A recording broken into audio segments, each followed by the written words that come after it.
जवळपास 4 ते 5 तासांपर्यंत सुरू होत्या।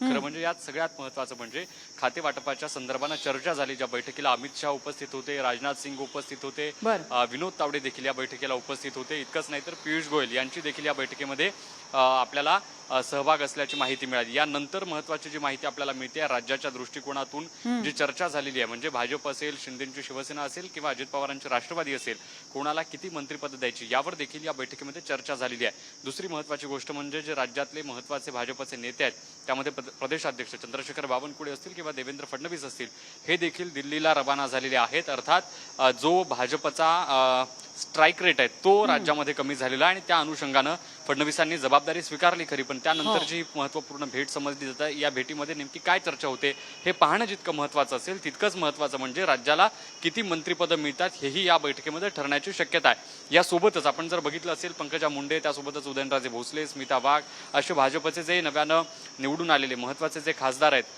ते, आणि त्यासोबतच काही वरिष्ठ पातळीवरचे जे नेते आहेत, पंकजा मुंडेंचा पराभव झाला मात्र त्या देखील भेटीसाठी दिल्लीला येणार असल्याची माहिती मिळते। वेगवेगळ्या राज्यातल्या पराभवाच्या कारणांची मीमांसा होईलच, मात्र आता जे सध्या महत्त्वाचे विषय ज्यामध्ये मंत्रिमंडळ किंवा खाते वाटपाच्या संदर्भाने चर्चा आणि एकूणच शपथविधीच्या अनुषंगानं तयारी, या दोन मुद्द्यांवरती या बैठकीमध्ये चर्चा होण्याची शक्यता आहे। पाहावं लागणार आहे कशा पद्धतीनं हा सगळा बैठकींचा सिलसिला असा सुरू राहतोय आणि काय नेमक्या वेगवेगळ्या घडामोडी दिल्लीमध्ये घडत आहेत। ज्ञानेश्वर, या सगळ्यामध्ये एक प्रश्न आहे की फडणवीसांनी जी इच्छा व्यक्त केली, जी विनंती केलेली आहे की मला सरकारमधनं मोकळं करा, त्याबाबत चर्चा होऊ शकतात का, काही निर्णय होऊ शकतो का?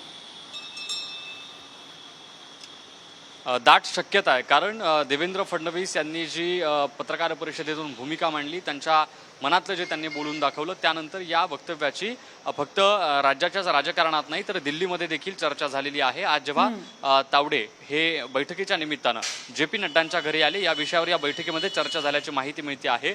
खरं म्हणजे पराभवाचं हे सगळं जे एकूण गणित आहे ते स्वीकारलं फडणवीसांनी आणि त्यानंतर त्यांनी विधानसभेच्या दृष्टिकोनातून जी तयारी करायची आहे त्या संदर्भातली भूमिका देखील बोलून दाखवलेली आहे की मला या पदापासून मोकळं व्हायचं आहे आणि विधानसभेसाठी पूर्ण वेळ काम करायचं आहे। तेव्हा या मुद्द्यावर देखील आजच्या बैठकीमध्ये चर्चा होईल, ज्या बैठकीमध्ये अमित शाह उपस्थित असतील, त्यासोबतच देवेंद्र फडणवीस, अमित शाह आणि नरेंद्र मोदी यांची एक बैठक पार पडणार आहे अशी देखील माहिती आहे। जेव्हा देवेंद्र फडणवीस बावनकुळेंसोबत दिल्लीत पोहोचतील तेव्हा या बैठकीला सुरुवात होईल।